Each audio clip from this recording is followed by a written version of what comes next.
Exploring SketchUp Make. In this video, we're going to learn how to draw in 3D, how to modify our 3D shape, and how to import things from our 3D warehouse. So first, let's open up a template. Because today we're going to be drawing in feet and inches, it would be wise to open any of the feet and inches templates. The simple template is really all we need today. However, in the future, you may wish to choose the architectural template or perhaps an urban planning template, depending what you're working on. So feet and inches, start using SketchUp.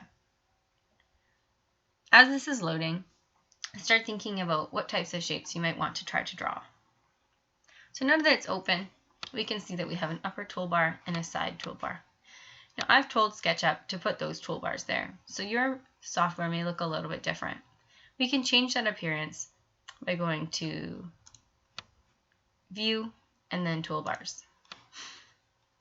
I have the Getting Started toolbar, which is the one on the top, as well as the large tool set, which is one on the left. And frankly, that's probably all you're going to need.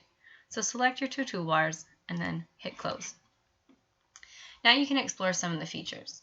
This software is very familiar to software that we've used already, like AutoCAD. So we have some 2D drawing software where you can draw things like lines, rectangles. You can measure, you can fill or paint. This part here is really useful. It's for modifying your space. So you can orbit, you can look around at what you're working on, you can pan, you can move over, and you can zoom. This part here is for 3D. So this push-pull feature allows you to pull your object into the third dimension, and I'll show that shortly. We have an offset, which can be used for 2D geometry, move, rotate, and scale, which you should be pretty familiar with. And there are additional features over here, which we can look at in a little bit. So first, let's try drawing something.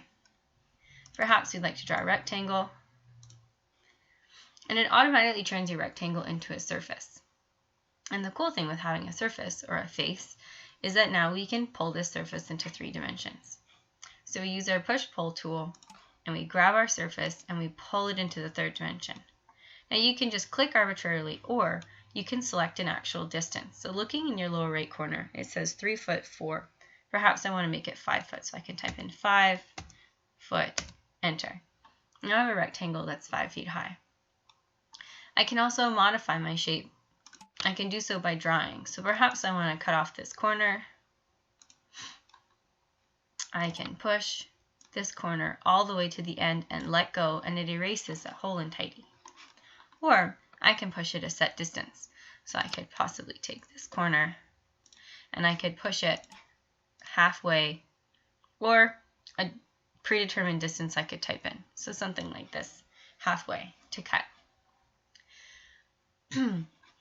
Other tools that you may want to explore, like the measure tool, or you can measure up and it tells you in the bottom that's a length of 2 foot 6.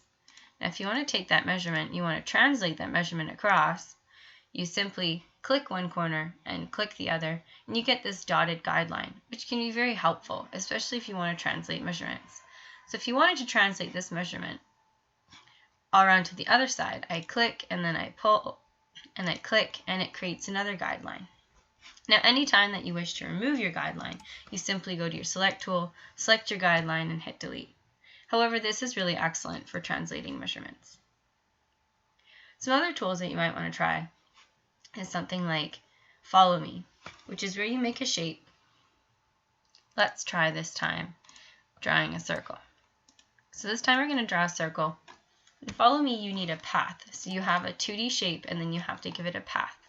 So this circle, we want it to go here, and then perhaps here. So I can use the Follow Me tool, select my shape, and then pull it along the path, and click when you're done, which is a really excellent tool. You can also use Follow Me to intersect with your object and cut away different parts.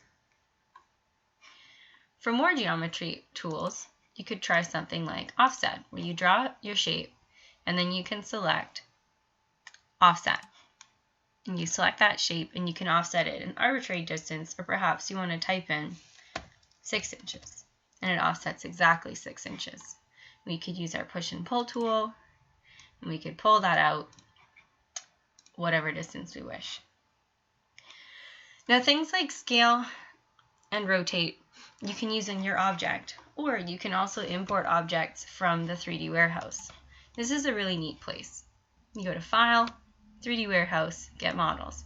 And this takes you to an online database full of 3D shapes, some of which have been loaded by companies, and some of which have been loaded by users like you and I. So we can look for all kinds of things, pretty much anything you could think of. In this particular instance, I think I'm going to look for a tree. So let's look for a cherry tree. Enter. And there's all kinds of cherry blossom trees that show up. I like this one the best, so I'm going to select this one and I'm going to download it into my model. Yes, I want it to load directly into my SketchUp model. So I'll wait for it to download, and then it should appear inside my model. So right now it's on my cursor, and I'd like to put it right here. Now perhaps you decide that this model isn't large enough. This is where you can use your scale. So you can select your model, and you can either give it a uniform scale by selecting the corner, or you can scale it in one direction or another, depending what you desire to do. Now let's say you want this tree a specific distance. So let's draw a line. We'll go from this corner.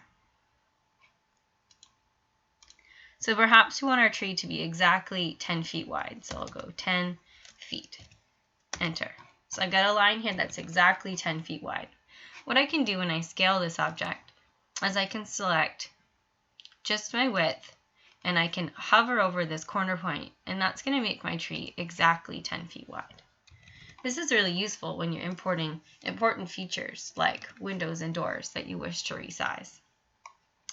So that's scale. You can also rotate your objects by selecting which face you like to rotate and then clicking on the point you wish to rotate, and then you can rotate either specific degrees by typing in your angle here, or you can just eyeball it.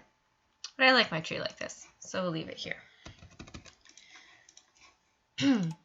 Now there are so many things that you can import from the 3D warehouse. You can also save your file and you can upload it to the 3D warehouse to share with other people. So when you're finished drawing, perhaps if you think that someone may find your drawing useful, you could upload it to the 3D warehouse. Now if you look on the 3D warehouse, you'll find that many companies have loaded furniture. In fact, if you're a fan of IKEA, you can look up specific IKEA furniture on here, like IKEA Hemnes bed. And you can find the exact Hemnes bed that you would see in the catalog on the warehouse. You could select these things and you could bring them into your model and you could scale them. This is a really great way to test pieces of furniture before you purchase them. So I've shown you the 3D warehouse, I've shown you how to draw some of the tools, using some of the tools, and I've also shown you how to modify your shape. The last thing I'll show you is using the paint bucket, which is to apply color and materials to your model. So when you open your paint bucket, you come over to this over here, which shows you different materials. Right now we're just in colors.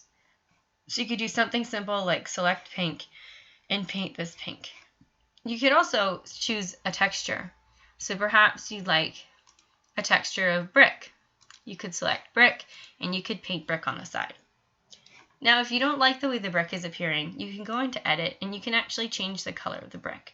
So you can slide down to get a darker brick, or perhaps you'd like something a little more whimsical, like a blue brick.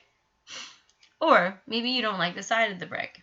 So instead of it being 4 foot by 10 per square, you could change it to be 6 foot and you get larger bricks, or maybe even smaller, like 2 foot, and you get really small bricks. It's up to you, but you can modify your materials. You can also create your own materials by adding materials.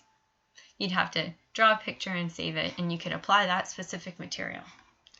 There's a whole other list of materials here, things like wood, window covering, tile, pretty much everything you'd need to complete a house. So now that I've shown you these tools, I'd like you to explore these tools and try drawing different things and importing different things from your 3D warehouse. Keep in mind, some of the files on the 3D warehouse can be quite large and they may crash your file.